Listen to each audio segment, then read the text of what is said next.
Good evening, everybody. And thank you for the invitation to come and talk to Herefordshire Astro Society, albeit virtually. So this is the Great Moon Hoax. The idea being that the lunar landings of the 1960s and 70s were, of course, hoaxed. We can tell that because of all the evidence we find on the internet, for instance. So I think the best place to start is just to remind ourselves what happened 53 years ago. So let's take ourselves back. I'm going to step off the left now.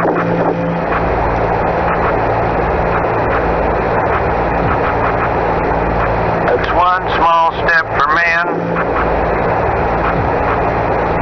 one giant leap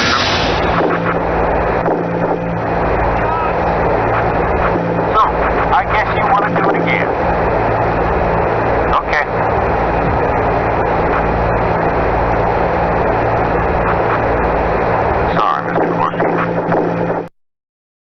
So of course that wasn't the version that you remember, because that was take one and you might have seen take two or take three or take four.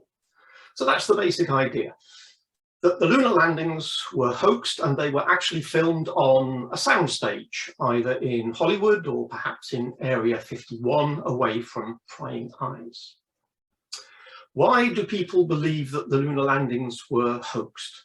Well, because President Kennedy made a promise.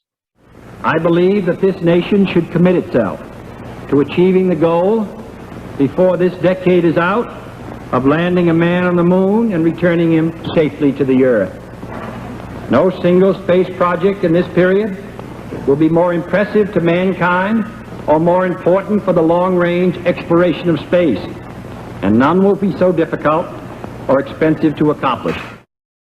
So there are the key words. Yes, definitely impressive and important, but crucially difficult and expensive. And it turned out to be more difficult and more expensive than Kennedy and his administration had appreciated. And so after a few years, this was the early 60s, of course, a few years into the 60s, it was realized that the moon landings would not take place and therefore they were hoaxed. That's the premise. So people do not argue that these things existed. Plenty of people, unfortunately not me, but plenty of other people have seen a Saturn V launch, impressive though it must be. So these things definitely exist. And yes, man has been into space. Here we see Apollo 9, and clearly there's the Earth in the background. So yes, astronauts have been into space, and yes, astronauts are currently on the International Space Station. But the moon hoax says that astronauts have been in space, but astronauts have not been to the moon. So a picture like this, which apparently shows an astronaut standing in front of the lunar module, that has been faked. And any other picture we see similarly was taken on a soundstage of some kind. In this case, you can see that's true because it's fairly obvious that the mountains in the background are made of cardboard. And it's fairly obvious that the actor in the suit here is standing on what appears to be plaster of Paris or something like that. So what we're going to do in this particular talk is look at the evidence. If people claim that the moon landings did not take place, and quite a few people say that they can prove it with various pieces of evidence, let's see how the evidence stands up to scientific scrutiny. Now, we're not going to be able to deal with all of the evidence, in inverted commas, because when you look, for instance, in magazines, on TV programs, on the internet, you find lots and lots and lots of examples where people are claiming this is evidence that the moon landings did not take place. I haven't got time to cover all of them, so I'm going to just take a few. I'm going to take the idea that computers weren't up to the task, so it can't have happened, that radiation would have killed the astronauts, so it can't have happened. And I'm going to look at a few video clips and a few images. It was actually the images that got me interested in the first place, because part of my research is doing image processing and image analysis, and therefore the idea that some of these images have been faked was the first thing that grabbed my attention. But we'll look at them in this particular order. So firstly, computers weren't up to the task. The computers were simply too large. If we look at a computer from just before the era where Kennedy made the promise to put a man on the moon, this was what you might regard a computer as, a large room full of equipment operated by lots of people. How can you possibly squeeze that in to an Apollo spacecraft and send it off to the moon?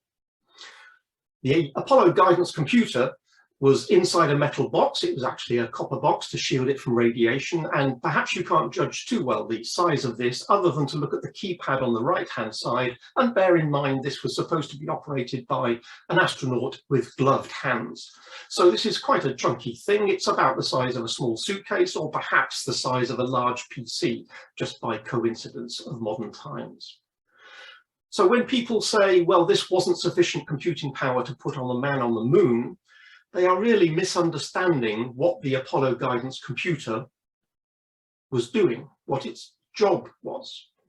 Effectively, the computers on board Apollo, the job was to solve Newton's equations of motion. Newton figured this out centuries ago, and when we teach undergraduate physics students, the first thing they do in the first semester of their first year is we get them to work out the rocket equation and Newton's laws of motion and figure out how much change in velocity you need to get from one orbit to another orbit, for instance. That's really what this computer did. If you are here moving at this speed and you want to be there moving at this speed and your engine produces this much thrust, how long does the engine have to fire to get you from A to B? That's effectively what this did. It didn't run Windows 10. It didn't have a graphics user interface. It didn't take 10 minutes to boot up if you had to reset it. So yes, computing power, even though it was much less than we have today, sometimes it's said that the Apollo guidance computer had much less computing power than a modern mobile phone. Well, that's a vast understatement in the sense that it was millions of times less than the computing power in a mobile phone. This Apollo guidance computer could do thousands of calculations a second. Your phone can probably do billions of calculations a second. The Apollo guidance computer had enough storage to hold many tens of thousands of numbers in its memory, whereas your phone might have perhaps hundreds of gigabytes of storage. So it is millions, if not billions of times less powerful than the sort of computer that you carry around probably on a day-to-day basis. But it was enough. Anybody who says otherwise simply doesn't understand what the job was. How did this computer get built?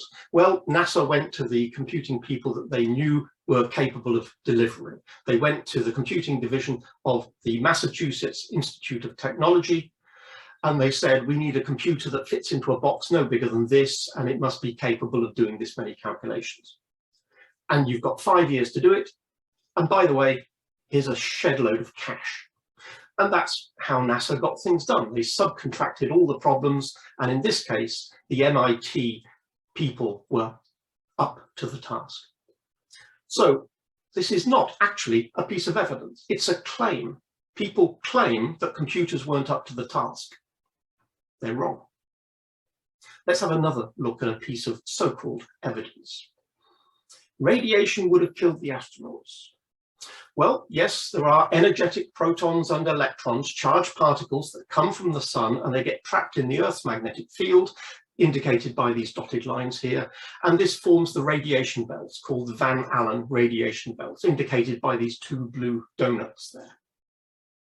And it is said that astronauts traveling to the moon would receive a lethal dose of radiation. Well, that's a misunderstanding on a number of different levels.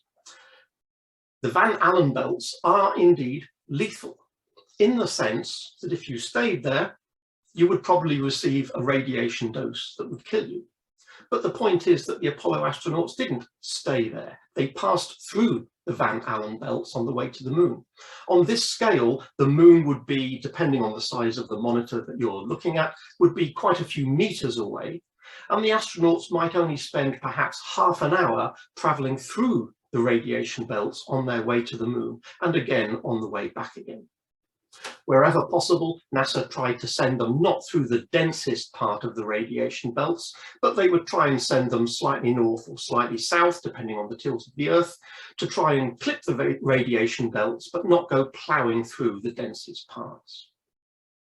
The astronauts would have received a dose because of that half an hour or an hour traveling through the belts. they would have received a dose equivalent to a chest x-ray or two. And that might have increased their chances of developing cancer in later life. The astronauts would have been told this. Yes, you are going to a radiation environment. You will pick up a radiation dose. It might increase your risk of getting cancer by a few percent. This might not have been particularly high on the astronauts' worry list, because remember, number one on their list is, we're going to put you on top of a rocket. It's 3,000 tons of highly explosive rocket fuel, and the rocket was built by the firms that put in the lowest bids when it was tendered. That might be number one on their priority list, rather than thinking about the possibility of developing some illness later in life because of a radiation dose. So this second piece of evidence is, again, not evidence, it's a claim. Somebody is saying the radiation doses would have killed the astronauts. That, if you like, is an opinion. And everybody else's opinion, everybody, for instance, medics and people skilled in working out radiation doses, say, no, that's not the case. It is a possibility that if the sun had produced a flare during an Apollo mission, that might have been rather serious. But simply going through the Van Allen radiation belts would not kill the astronauts. So those first two pieces of evidence strictly are not evidence, they're simply claims. Now let's look at some evidence in the forms of video and images and see what people say about them. First, let's deal with videos. Maybe it'll, that's what it looks like, it's waving in a breeze. There we have quite a few video clips of flags blowing in the breeze. So somebody on that particular soundstage left the door open and the wind produced the fluttering of the flag. Quite why they didn't simply retake it after somebody closed the door, I don't know. But if you think about it, what did all of those clips have in common, apart from the fact they had a flag blowing in the wind?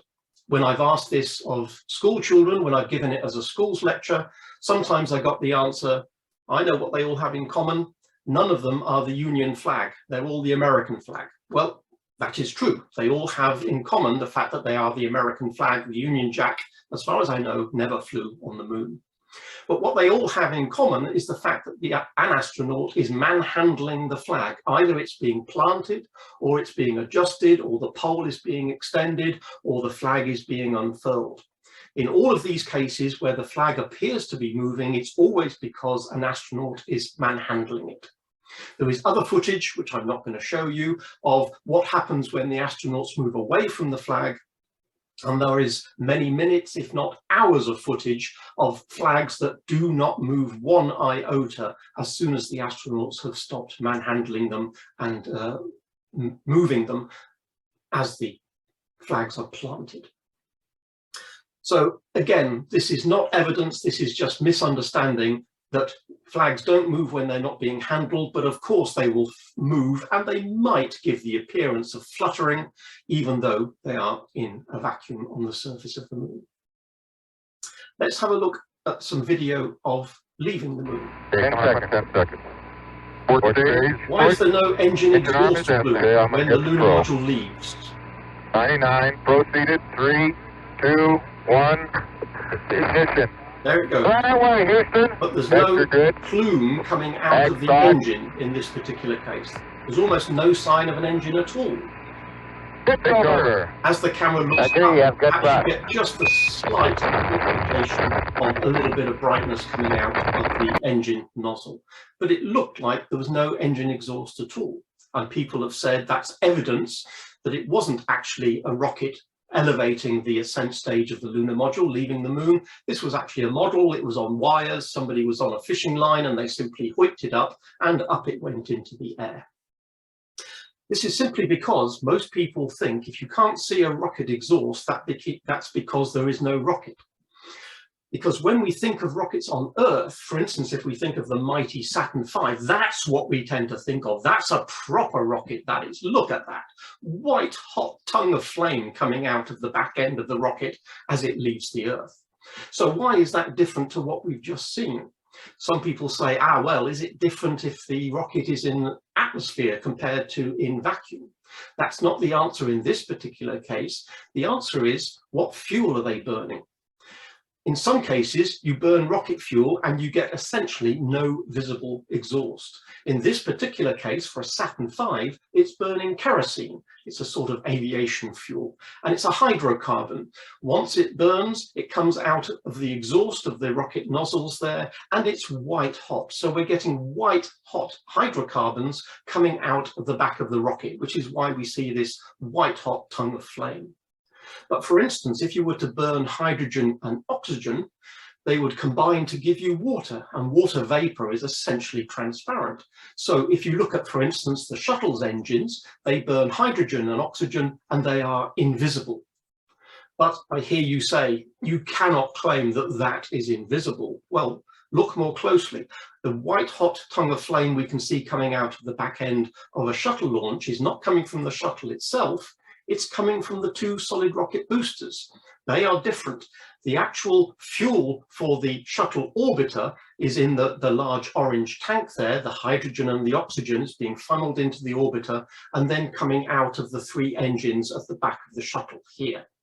And notice that although these three engines are at full throttle, or essentially full throttle, you can see almost no exhaust coming out of here. Perhaps you can just see a little shock wave. It's almost transparent, but because it's coming out supersonic, there's a little shock wave in there, these so-called shock diamonds, which is of course very different from this white hot tongue of flame that you can see coming out of the solid rocket boosters. So when you're burning rocket fuel, it sometimes is the case that you cannot see any exhaust at all. So not having any visible signs of exhaust from the ascent module of the lunar module, that maybe is not such a surprise. I'm not actually saying it's burning hydrogen and oxygen, but it's burning fuel which gives essentially a transparent exhaust flame. Let's have a look at some images. This one has been shown many times in lots of books, magazines, web pages all over the internet. This image, they say, is proof that the shadows are impossible, therefore this must be fakery. If this was on the surface of the moon, there should only be one source of light, and that should be the sun. And on the scale we're looking at over what, perhaps hundreds of meters, the sun is virtually an infinite distance away. At 150 million kilometers or 93 million miles, on this scale, it's essentially an infinite distance away. So surely all of the shadows that are produced by the sun ought to be parallel. What about the Earth, you might say? Well, yes, the Earth is in the sky because all lunar landings, all of the Apollo landings have been done on the near side where the Earth would be visible. But just like the full moon is not very bright compared to the sun, it might appear quite bright, but only because you see it at night. If somehow you were able to put the full moon and the sun up against each other, the sun would be perhaps a million times brighter. And the same would be true for the sun and the Earth. Okay, the Earth is a little bit bigger, a little bit brighter, but still you would not expect to get two sets of shadows, one from the sun and one from the Earth, because the brightness of the sun would dominate.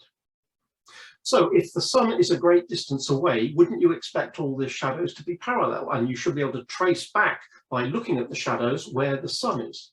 So we can't actually see a shadow of the astronaut. He's a bit too small and it's perhaps tucked behind a little bump here, but we can clearly see the shadow of the lunar module. So we can say, well, let's take that. The sun must be somewhere on this red line, perhaps a long way to the left. Fine. What about the shadow of the rocks in the foreground? If we take the rocks in the foreground, we see, well, A, they're not parallel, but if they did appear to be not parallel because of perspective, let's admit the fact that even if they were parallel, they might appear to converge at the sun simply because of the effect of perspective. But if we follow these straight lines, we find that the sun needs to be there, which doesn't make any sense whatsoever. Not only that, but if we take a different rock in the foreground, it doesn't even converge to the same point. So these can't be parallel lines that are failing to converge. They must be two sources of light. It must be a sound stage in which one spotlight is producing the lunar module shadow and a different spotlight is being shone down here to produce the shadow of the rocks in the foreground. That is what it's claimed, that because the sun is so far away and the shadows are parallel, this must be a fake because there's no way this could happen. Well, you can try and argue the point, but I think kudos goes to the person that instead of trying to argue the point, demonstrated it by making a little model on his kitchen table. He took an airfix model of the lunar lander, put it on a flat table and illuminated it with a light some distance away. And in the foreground there, you see this pen, this little marker pen that's been placed on the table vertically to show you that its shadow is parallel to the shadow of the lunar module, demonstrating the fact that the light is quite a long way off to the left. And the two shadows are parallel, and in this particular case, they appear to be parallel. But look what's happening in the middle there. We've got a little bit of plasticine on a plasticine mound. And what happens to the shadows? Even though the shadows must be parallel for this distant light source, the shadows appear to be at different angles simply because these rocks are sitting on a plasticine mound, and so the shadows are, if you like, falling downhill. And so from this perspective, the shadows appear to be quite definitely not parallel to each other, because we are not dealing with a perfectly flat kitchen table. On the right-hand side, we're dealing with a bumpy lunar environment. So we can't easily tell from a two-dimensional picture what the three-dimensional topography of the ground is. We would need stereo images to do that. But I think it's not unreasonable to say, well, it is quite possible that the lunar ground in this area is not absolutely dead flat. You can perhaps get the hint that maybe these things in the foreground are on a little bit of a mound. You can't really tell. But the point is, if you apply Occam's razor, i.e. what is the simplest explanation for this? Is it because this image was not taken on the surface of the moon? Or is it because the moon's surface is not dead flat in this region as photographed? I think the image in the bottom left convinces you that, yeah, it's perfectly reasonable to get these shadows as long as the ground is not dead flat. And that seems like a perfectly reasonable explanation. You don't have to invoke the existence of impossible shadows. You can argue, why are there no stars? This has been done many, many times. Again, I found this particular example touted over and over again. If this picture was taken on the surface of the moon, if the moon has got no atmosphere, why aren't the stars so much brighter than we could possibly see on Earth? And hence we should get little dots of light in the background. This actually has two levels of misunderstanding.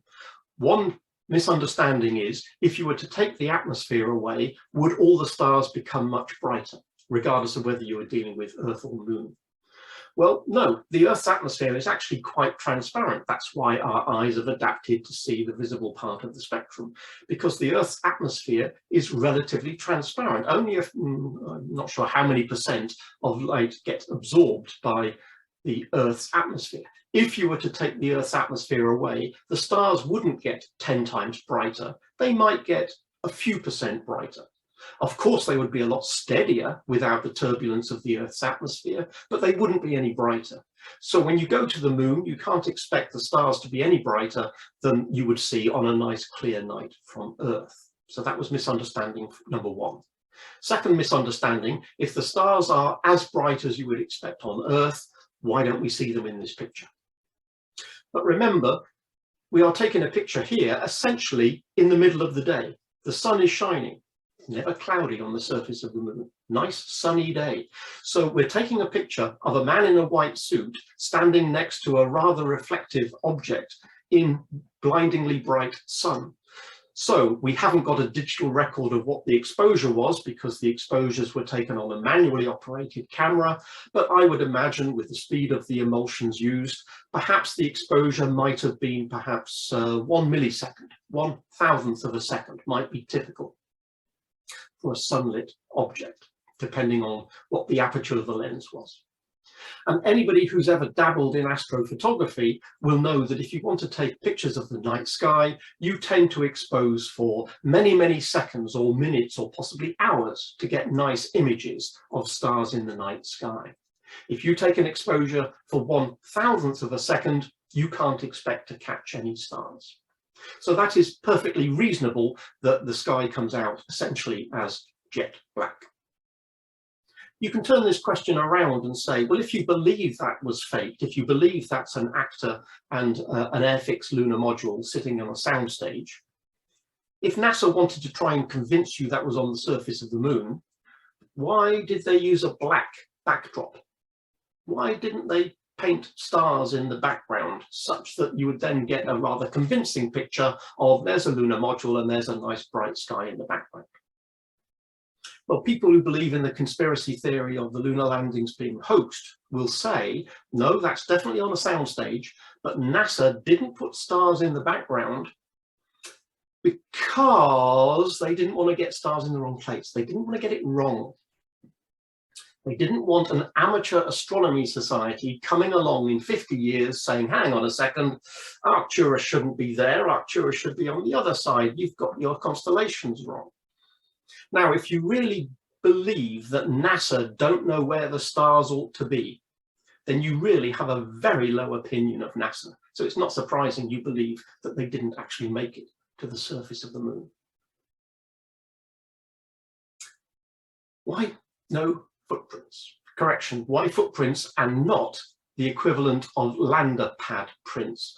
Here we see a picture that's supposedly of Aldrin, and he seems to have left footprints everywhere, but the leg of the lunar lander doesn't seem to have gone into the soil by many centimeters, which is what Aldrin's boots have done. If you work out the pressure under Aldrin's boot, if you work out his mass plus the mass of his backpack, remember he's got, I don't know, 100 kilos or something on his back, and the lunar lander would have been something of order 15 tons, well, minus the amount of fuel used to get down here. And that's spread over 4 legs, and each of these landing pads is about 1 meter or so in diameter. If you work out the pressure under an astronaut's foot and the pressure underneath a landing pad, they're not so different. So you might expect them to sink into the lunar soil, the lunar regolith, by the same amount. So a picture like this, it is claimed, is evidence that this is a soundstage because the actors have left footprints, but they seem to have forgotten that when it came to the landing pads of the lunar module. Surely, they say, the landing pads should have sunk into the soil. Why didn't they? And the answer is fairly simple. They did. And there are plenty of images that show that they did sink quite a few centimeters into the soil, but it just so happens that that picture isn't one of them. A number of pictures make it clear, a number of pictures don't make it clear. This is an example where somebody who believes in a conspiracy theory will show you a piece of evidence that backs up their conspiracy theory. They say, look, something is wrong with this image, therefore all of the Apollo landings were faked. But they will not show you the, if you like, contra evidence. And if you present them with the contra evidence, they'll say, oh no, that's nothing to do with what I was talking about. I was talking about this image, not other images that you can find where it's obvious that the lunar pads did indeed sink into the soil. So this is an example of cherry-picking evidence and presenting the evidence that backs you up and, as it were, hiding the evidence that doesn't. Now, admittedly, in this particular presentation, I'm not showing you everything. I'm showing you just little snippets simply because I haven't time. But you'll find that that's a common thread in conspiracy theories, presenting you with the evidence that makes their point and ignoring any evidence that doesn't, or at least any contra evidence. What about the cameras themselves? The cameras were Hasselblad cameras that were made by the Swedish company and were adapted for use by NASA. They were, let's make that astronaut's image a bit bigger so you can see it on the right-hand side here. These are the cameras as used by the astronauts. They were strapped onto a plate on their chest. That meant it freed up their hands so they didn't have to carry a camera around everywhere they went. It doesn't have a viewfinder, you may notice. There's actually not much point having a viewfinder placed here because of the astronaut's helmet, they couldn't look down anyway and see the image in a viewfinder, so there's no point in having one. So the astronauts had to manually operate these cameras. This is manual focus, manual setting the shutter speed, and manually setting the aperture of the lens. So Hasselblad tried to make it as easy as possible by putting little paddles onto the side of the rings so that the astronaut didn't have to grip the ring and rotate it as you might do with an SLR type camera. So they've tried to make it as easy as possible so that the astronaut can just push with their fingers of one hand or the other to try and set the focus, set the aperture and set the speed. And when it came to framing a particular view, they simply had to point at the object that they wanted to take a photograph of. They couldn't check the framing. On this particular image on the right, because I've taken a small crop of a much bigger image, you can see more clearly these black crosses which exist on all of the images taken on the Apollo missions. These are effectively calibration marks or fiducial marks, which are used to tell, for instance, that you've cropped the image. I can tell because there's only one or two crosses there, and there should be quite a lot in the whole image. I can tell that's a crop even without looking at the original. But these black crosses are made in the camera itself. In other words, light comes from the surface of the moon, goes through the lens, and before it hits the film, it passes through a glass plate onto which these black crosses have been etched. I'm making this point because one of the claims of the conspiracy theory is that this image must be a fake, along with something like half a dozen similar images, because of what's going on in areas like this. And I'm sure you can't see it too clearly, so let me blow it up a little bit. I remind you that this isn't the full image. The images themselves were square, and I've cropped this image and removed some of it just to make this presentation, roughly speaking, fit the screen. But what's interesting about this one is what's going on inside the red square here. Remember, the black crosses are in the camera. So the black crosses can't appear to be behind an object that's being photographed. And here we apparently see one of the antennae of a lunar rover, which is in front of the black cross. The black cross appears to be in the distance. That can't happen. And half a dozen examples have been pulled out of the Apollo archives by people to say, look, that can't happen. That's a fake, therefore they're all fake, therefore all of the lunar missions were faked. And compared to many other claims about the shadows being wrong, the shadows should be inky black, not necessarily filled in with other illumination, etc. What about the footprints? Compared to all of the other claims, this particular image and this particular point, that black crosses can't appear behind objects that are photographed, this is the one that actually made me pause. And I thought to myself when I first saw this, yeah, you're right, it can't. Black crosses can't appear behind objects. And this one, I figured, would need a little more explanation than simply saying, well, it's obvious. You can look at a counterexample. Yeah, the shadows will be filled in by other objects reflecting light, etc. And again, kudos to the person who, rather than try and explain in lots of words what was going on, they came up with an example which illustrates it very nicely. They took an image in their back garden of a washing line. I hope you can see it. It's a little bit out of focus. A washing line which is suspended in their garden in front of a grey card onto which is sitting a white card. The washing line is visible when it's in front of the grey card, but when the washing line goes in front of the white card, it almost disappears. And it's almost looking like the washing line is now tucked behind the white card. Whereas it's not. The washing line is in front of the white, but the white is saturated. The white is overexposed. And what happens in film is when you're illuminating different grains of the silver halide that's producing the chemical reaction, when you saturate a particular grain, it can bleed out into neighboring grains. And so what should be black, because of the white overexposure, that's, if you like, filling in the rather faint black line there and making it almost disappear. This is not actually anything that's unique to emulsions, to photographic film. It would actually happen in CCD cameras as well. Each pixel in a CCD camera fills up to a particular level. Once that particular pixel is full, if you ever saturate a pixel, the electrons can spill out into neighboring pixels. And so something that appears saturated white can actually make neighboring pixels look white as well, even if those neighboring pixels are actually intended to be black. And that's what's happening here. Whenever you see a cross that appears to be behind an object, the object in question is always saturated white. These black crosses never try and hide behind a light grey object or a medium grey object or a dark grey object. If they ever appear to be behind an object, it's always because that object is saturated white, and some of that saturation is simply bleeding into the dark area and giving you this impression that the black cross is behind the white object. So by no means an obvious explanation in this case, one that does take just a few seconds thought to try and work out what's actually going on there, and not as obvious as some of the other ideas that were produced by this so-called evidence of photographic images.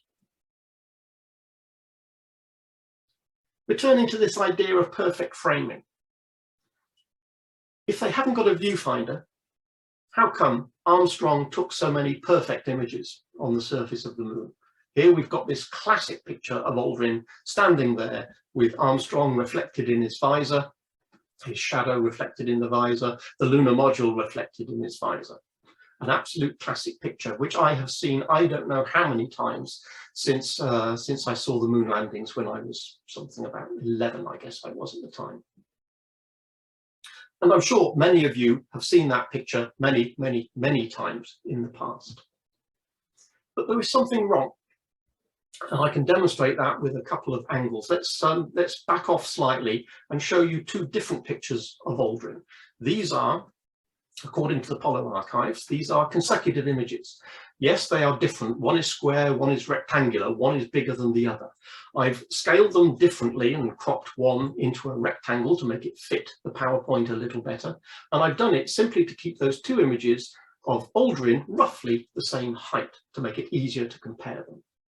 They're taken perhaps a minute or two apart, and Aldrin is clearly at a slightly different angle. In both cases, the sun is over his left shoulder. In one case, he's at a bit of an angle. In the other case, he's more broadside onto the camera. In one case, he's got his arm at a slightly different angle. But there is one key difference between these two images that tells you something is wrong. And I'll just give you 2 or 3 seconds to have a think about that.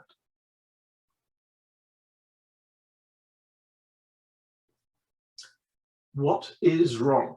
Well, this radio aerial on his backpack appears to have gone. It's a radio aerial. It is a necessary piece of equipment. It's white, it's sunlit. It must always be visible. Yes, it might have been folded away inside the lunar module, but out on the surface of the moon, it would always be visible. If that radio antenna was lost for some reason, they would not be able to communicate, and the extravehicular activity, the moonwalk, would have been curtailed. So that aerial must be there, and it must be visible. But it's not on the right-hand image compared to the left-hand image taken maybe a couple of minutes earlier. So that tells us there's something wrong. And there's a second indication that something is wrong. I'm not sure how well they show up, but these little black crosses are there on the whole image, across the whole image. And to tell you where the center of the image is, the cross at the center of the image is bigger than all of the others. And there it is. So there's the biggest cross on the image, and that should be at the center. But it appears to be below center in this image. And that gives the second clue as to the fact that something is wrong with that image. That is not the image of Aldrin taken by Armstrong on the surface of the moon. The actual image he took was not that one, but that one. That's the picture he took.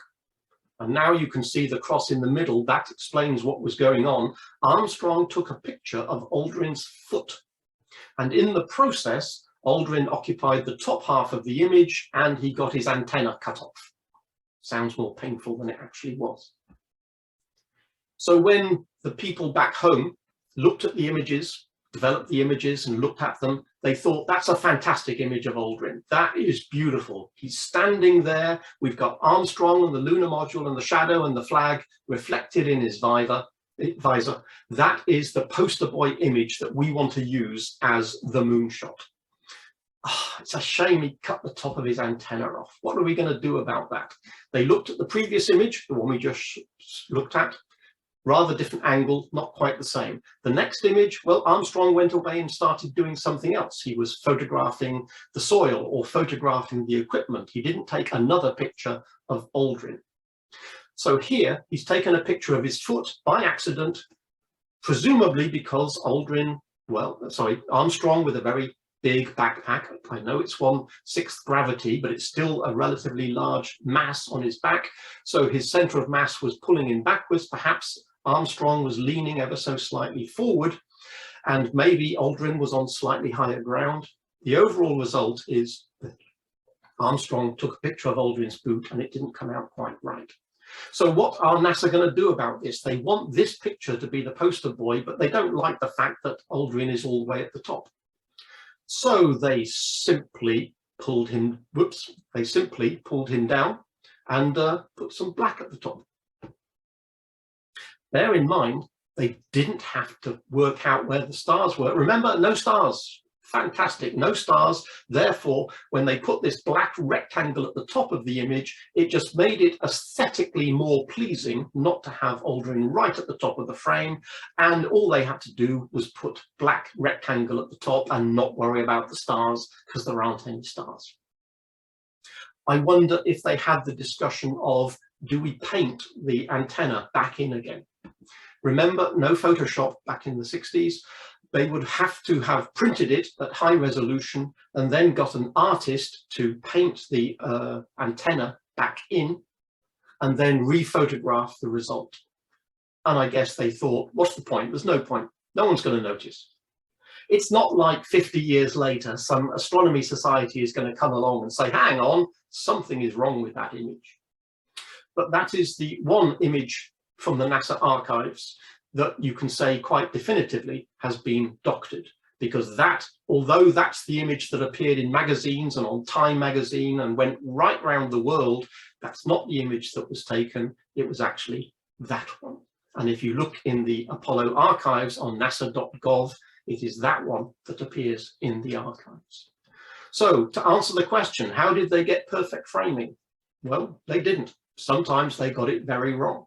And of course, the ones you tend to see are the ones that are generally well framed. The ones that are really badly framed or taken by accident, there are plenty of images where the astronauts have accidentally fired the shutter and taken a picture of nothing in particular. Those are in the archives, but you tend to see the good ones. So I've been looking at this so-called proof, this evidence that backs up the idea that the moon landings didn't take place. Whether it be videos, whether it be images, whether it be claims about the computing or the radiation, none of them stand up to scrutiny. So the question remains, if you turn it around, anybody that claims to have evidence that they didn't land on the moon, the evidence is usually easily refutable. But is there any evidence that can prove beyond any reasonable doubt that the moon landings did take place? Well, the catch is that depends on your definition of reasonable, because I have found that when talking to people who believe in conspiracy theories, what you would like to be able to do is to say, here's the evidence for, here's the evidence against, let's balance all of this evidence and make a reasonable judgment. But I have found that when talking to people who really believe in a conspiracy theory, they will quite happily discuss the evidence that agrees with their conspiracy theory, but when presented with any evidence that's contra evidence, they will usually not engage in that discussion. And also remember that scientifically, it's essentially impossible to prove anything. You can say, is it true that gravity will always pull an object downwards? Well, you can drop a pen and say, well, that's certainly the case there, and I'll do it a second time and it also falls downwards. I can do it a third time and it always falls downwards.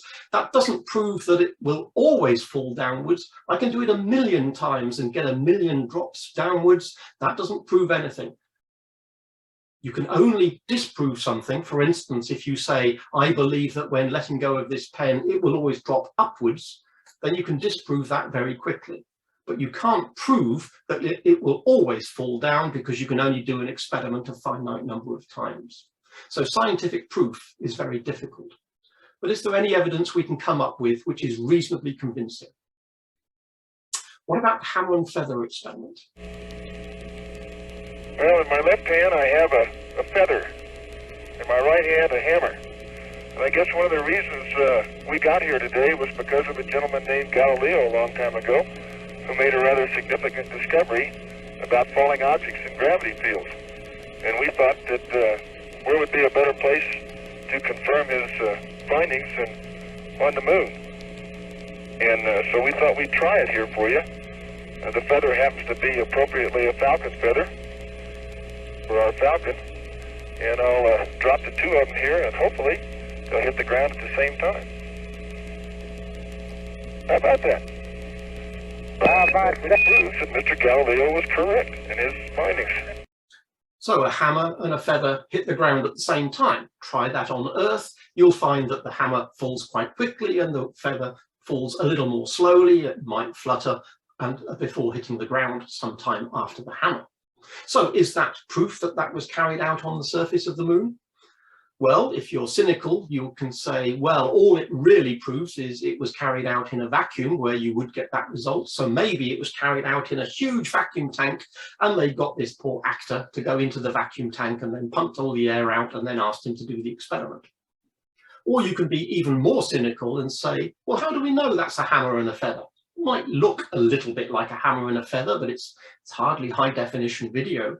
Maybe it was a plastic hammer. Maybe it was a feather. Well, it's not a feather, it's something made out of lead and then painted white to look like a feather. We only have his word for it, that it's a hammer and a feather. And he's part of the conspiracy, so we shouldn't believe him. So although it's a quite nice an experiment, it's not really proof. The closest I can find to proof is this little snippet here, which is part of a longer video, no audio in this particular case. So this was taken from one of the J series Apollos. It was either 15, 16 or 17. I've got a feeling it might have been 16. It's part of a clip of a lunar rover going through a substantial part of its motion here. It travels for quite some distance, of which I've shown you a little bit. Why do I think that was imaged or taken on the surface of the moon? Because I haven't done this, but I've read reports of people who have looked at frame by frame the cine film, and they've looked at the dust that was kicked up by the tires. If you do this on Earth, the dust billows in the Earth's atmosphere. Whereas if you look at the dust kicked up by these wheels, each little grain of dust follows its own small parabola and then lands some distance away. That can only happen if the individual grains of dust are not impeded by the Earth's atmosphere or an atmosphere. So it looks like this was filmed in a vacuum, but it's part of a much longer video which shows the rover traveling for perhaps not a kilometre, but a considerable distance. And if you look at how this rover has moved, if you wanted to film this in a video tank, the video tank would have to be absolutely enormous. It would have to be hundreds of meters long, tens of meters deep, and probably tens of meters high. And you could say, well, maybe that was possible. Maybe in the 1960s, it would have been possible to make a very large vacuum tank in order to fake that particular video. But vacuum technology wasn't that good in the 1960s. And I would argue the amount of effort it would have taken to make a vacuum tank and film that under vacuum conditions on the surface of the Earth would have been more difficult than putting a man on the moon in the first place. So it is not absolute proof, it is not scientific proof. I just think it's reasonable proof because it's actually easier to photograph that on the surface of the moon than it is to try and fake it on the Earth. Some people say, well, surely the reflectors on the moon, aren't they proof that Apollo astronauts have been? Lasers on the Earth have been shot to the moon and bounced off these various reflectors, and the timing of how long it takes the laser to go to the moon and back gives you the distance to the moon. So from various fixed points on the Earth, you can work out the distance to various reflectors on the surface of the moon. Not only does that give you the distance of the moon very accurately to within centimeters, because you're looking at different reflectors in different places, you can actually get the tilt and the libration of the moon as it goes around the Earth. So it's a very useful test of our understanding of gravity. Does that prove that man has been on the surface of the moon? No, it effectively proves that there are reflectors sitting on the surface of the moon. It doesn't prove that men put them there. Maybe robots, maybe automatic satellites have been sent to the moon and dropped these things every once in a while, and that's what we're looking at. So it doesn't prove that astronauts have been to the moon. It's been said many times, why don't they just get the Hubble Space Telescope, turn it towards the moon and take images of the lunar module and the footprints and the flags and the rovers and everything else, and then if you do that for the 6 landing sites, that will prove that all of the gubbins is there, proving that the lunar module has indeed been to the surface of the moon. Well, NASA hasn't turned the Hubble Space Telescope on the landing sites, and that is used by the conspiracy theorists as additional proof. The NASA will not turn the Hubble on the moon, so that proves that there's nothing there because they don't want to show blank areas of lunar terrain. Well, that's one argument, but then we have the argument of physics. And remember, when you ask the question, can Hubble see Apollo, regardless of whether you believe in the moon hoax or whether you don't believe in the moon hoax, everybody has to obey the laws of physics. And we can work out what the resolution of the Hubble Space Telescope is. If you don't like maths, look away now. The resolution of the Hubble Space Telescope is given by the wavelength of light divided by the size of the mirror. So if we take the wavelength of light as about half a micron and the size of the mirror is about 2.4 meters, we get the resolution of the Hubble Space Telescope as about 0.2 microradians, millionths of a radian. If you don't like radians, we can convert it to degrees, 10 millionths of a degree. If we're astronomers, then we might work in arc seconds. So the resolution of the Hubble is about 0.05 arc seconds. Incredible resolution. But when you work out how small is a lunar module at the distance of the moon, if we take for convenience the size of the lunar module being about 4 meters at a distance of 400,000 kilometers, divide one by the other to find the angle that the lunar module subtends as seen from Earth, you find that it's about 0.01 microradians, or if you prefer, 0.002 arc seconds. It is way too small to be seen even by the Hubble. The moon is simply too far away. The lunar module is too small by a factor of at least 25, probably more like 30. So either you can say, we haven't got a chance of seeing the lunar module unless it was 30 times bigger. And remember, we're talking about the lunar module. We're not talking about the footprints, the flag, anything else. Just the lunar module itself. We haven't got a chance of seeing that unless it was 30 times bigger, 1,000 times the area. Put it another way, we would only just be able to resolve the lunar module if the Hubble Space Telescope, instead of being 2.5 meters in diameter, was 30 times bigger. So if the Hubble Space Telescope had a 100-meter mirror, then we would just be able to make out the lunar module. It would be about 1 pixel in its camera.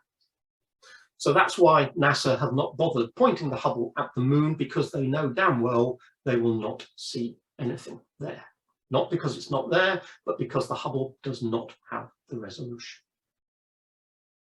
A little while ago when I was talking about cameras, I showed this image. Let me make it bigger so you can see it more clearly. The sun is over the astronaut's right shoulder, so there is a bit of flare, because no matter how well you make a lens, if the sun is shining into the lens, there's bound to be some reflection. So this pentagon here is a result of the pentagon-shaped aperture in the lens, and these lines on this blob in the top left-hand corner are all a result of the lens producing some flare because the sun is shining into it. Apart from that, there is something wrong with this image. The aerial, I admit, is not easy to see because I've tried to exaggerate the contrast to make this as clear as possible, and in doing so I've made it difficult to see the aerial. But apart from that, there is something seriously wrong with this image. Again, I'll just give you 2 or 3 seconds to think about it.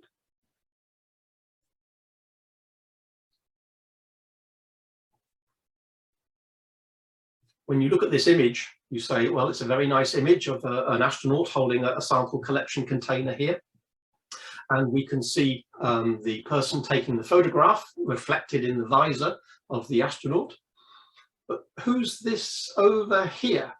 How come we've got 1 astronaut in the image and 2 astronauts in the reflection?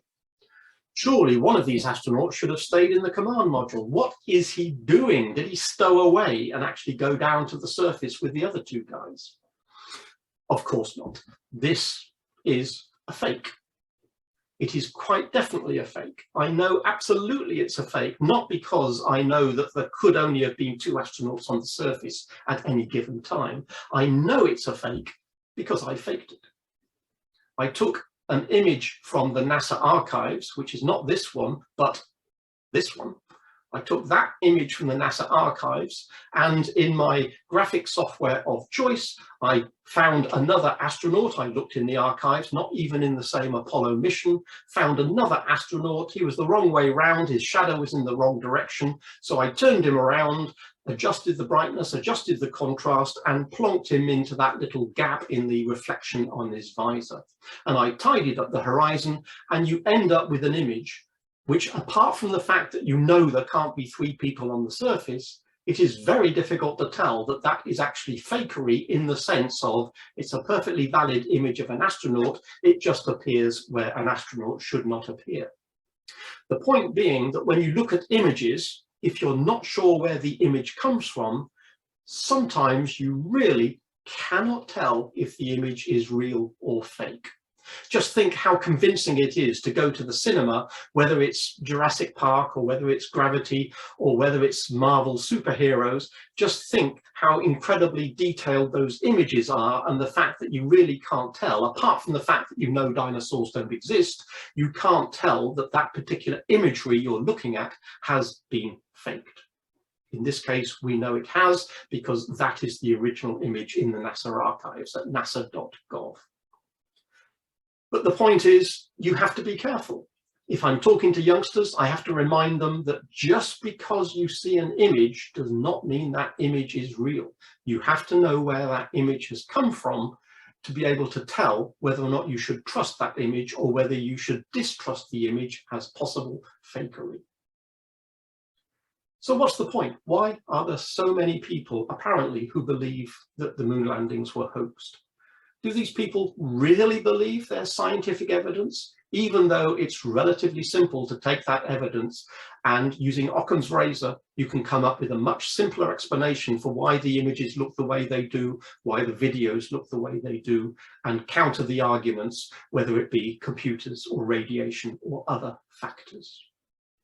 Most arguments can be countered with some basic physics, or sometimes not even that. Sometimes it's not even basic physics. Sometimes it's just common sense that argues against the evidence that these people present. And sometimes analysis of the evidence actually makes a good science lesson. And thinking about why things might behave differently on the moon is a good way of helping teach science on the Earth. So I'm glad to see that some teachers are actually using this as it were, an exercise in critical thinking, presenting the so-called evidence to youngsters at school and then saying, this is the claim, these people claim that this evidence backs up their hypothesis that the moon landings didn't take place. Let's look at this evidence and see if this does actually back up this hypothesis. So they're effectively teaching the scientific method to youngsters, which is fantastic if that's what they're using this evidence for. So next time you see this image, if you're with somebody who hasn't been to this particular lecture, you can say to them that you know this is not the photograph of Aldrin taken by Armstrong on the surface of the moon during Apollo 11, and you can tell them why. Thank you all for listening.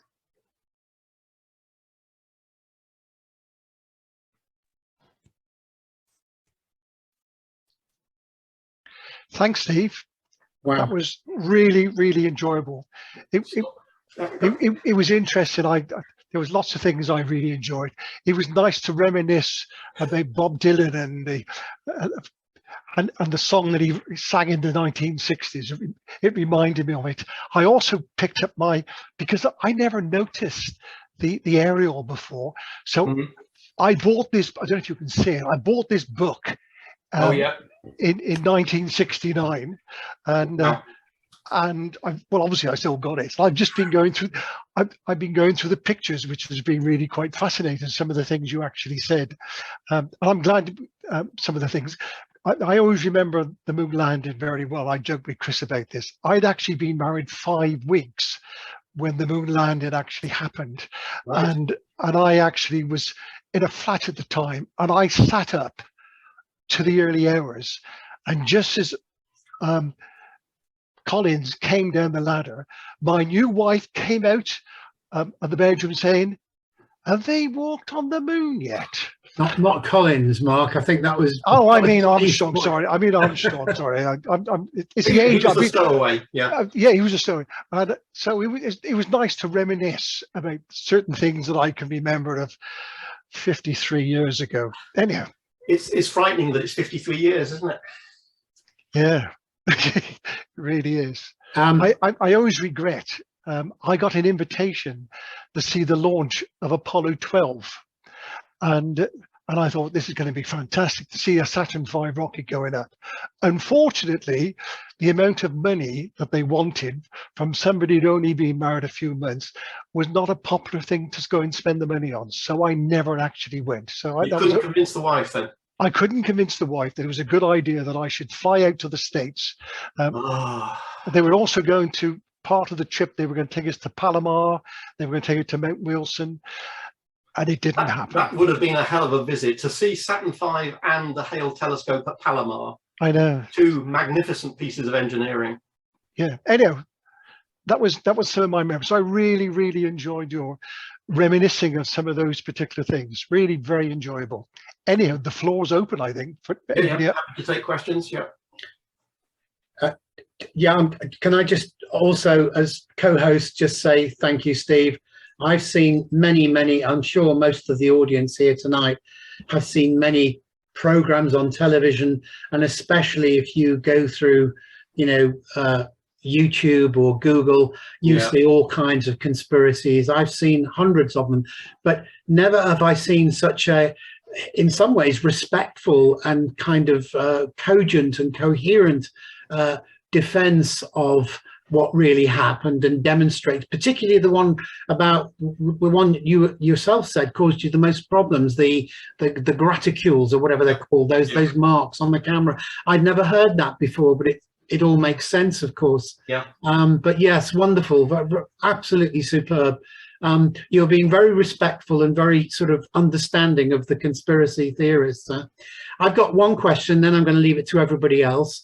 Am I right in thinking that during the Apollo program, soon after Apollo 11 and beyond, certainly into the 70s, the NASA, like yourself in a way, respectfully rebuffed and refuted these theories, but with cogent arguments and science, and said, well, yeah, thank you for putting this question, but this is actually how it works, and so no, you're not right. And they did this for many, many years. But the conspiracists, if anything, have spawned and multiplied today because of social media. And these nutters, and let's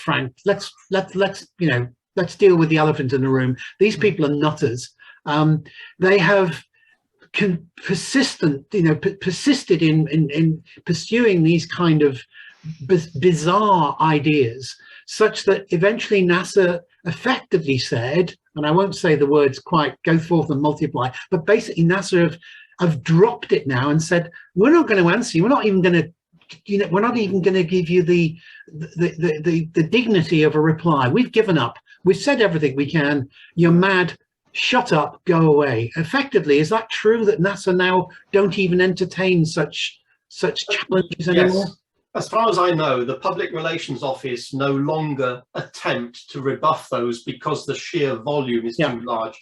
And in the early days, it might have been one person at a desk replying to letters. Yeah, they even had a kind of... But now they've got thousands of emails, and they just do not have the time to do that. Yeah. I've given this talk a few times, and I still get hate email from conspiracy theorists saying that I am an absolute charlatan for actually presenting these opinions as to the fact that, you know, I'm just a NASA puppet apparently, and I'm just regurgitating what NASA say. It's unbelievable, isn't it? Yeah, and it just proves your point, really. Yeah. Well, yeah, and when I've given this live, I've occasionally had hecklers in the audience. And really? as you mentioned earlier, I try and be respectful, and I try to engage.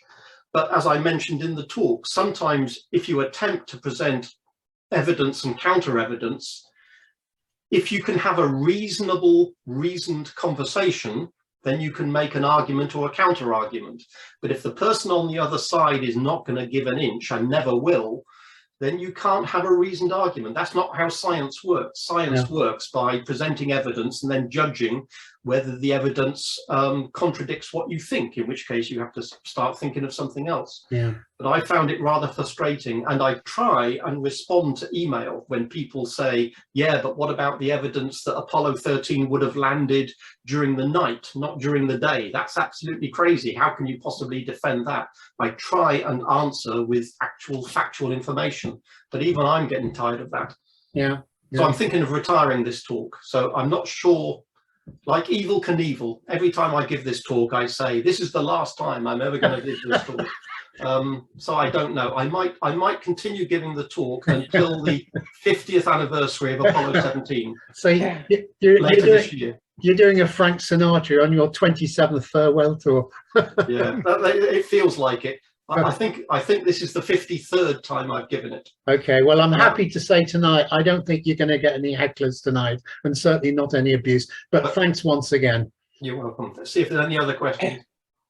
Yeah, I've got one question, Steve, and that would be to say, for goodness sake, please carry on giving the talk, because it kind of gets into that whole thing about fake news and everybody questioning things. And so, you know, I think it's really important because there's some terrible conspiracies that are out there. Good point. But so there are more harmful conspiracies than this one. Yeah, there are. I mean, look at the vaccine thing. This conspiracy doesn't kill people. Yeah. True. Anyway, more power to your elbow. Thank you. Steve, can I ask you to represent me the next time I'm photographed going through a red light? I'm not a lawyer.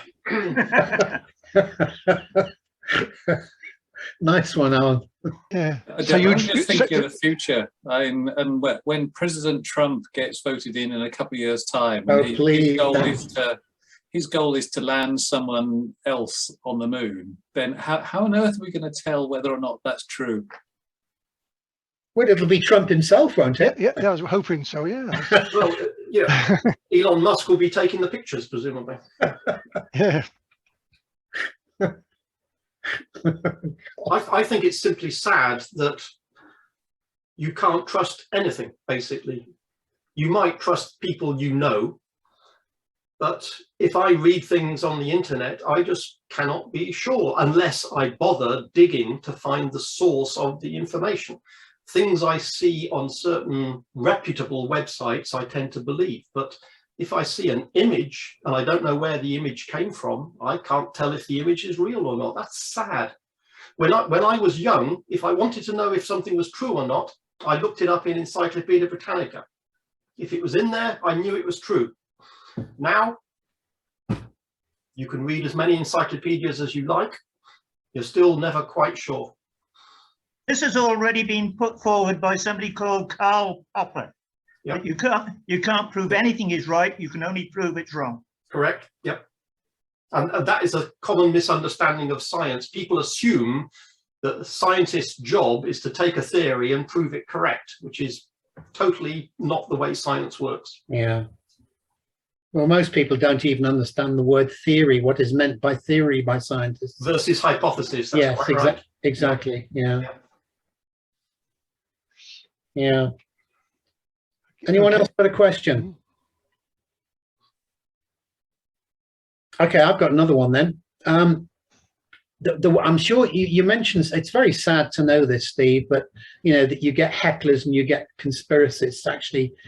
Although actually I would take umbrage with one point. You did say that it was, you did mention several times that it was astronomical societies that were challenging you. I'd like to think that most astronomical societies have members who don't subscribe to this madness, but it's nutters beyond that. But that's just a small point. I'm not sure I said that astronomical societies are necessarily the hecklers. I've given it many times. Yeah, and I thought you said that it was societies that, anyway, whatever. If I said that, I apologise. I've given it in the pub.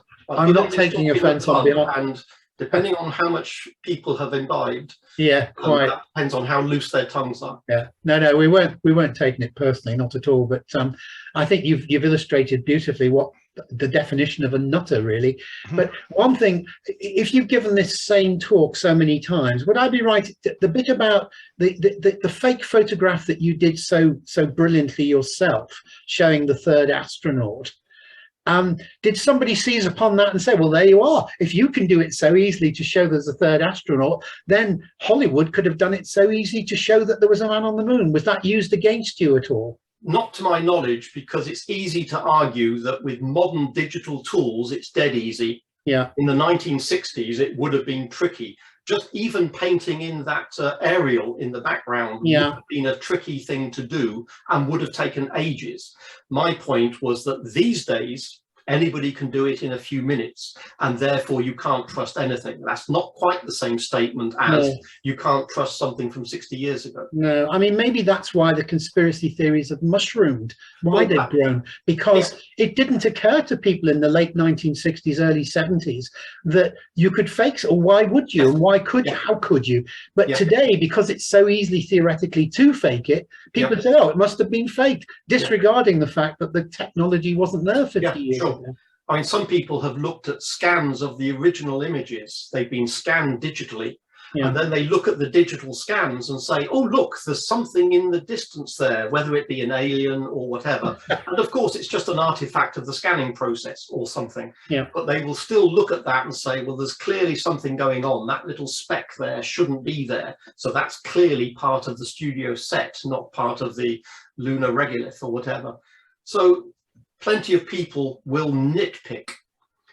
What I object to is the people who just won't accept contrary evidence. You can argue that this looks odd or this looks odd, fine. But to say that this is proof that it's fake, that is a very strong statement. And it's a bit like Carl Sagan's statement, extraordinary claims require extraordinary evidence. So if you're going to claim that the moon landings didn't take place, you need absolutely solid evidence, not just a few odd-looking pictures with odd-looking shadows to convince anybody that it didn't actually take place. Steve, has anybody commented about the high-resolution photographs that have now been taken, showing the footprints of the wheels on the surface of the moon? Yes. But that was taken with the orbiter, the lunar orbiter.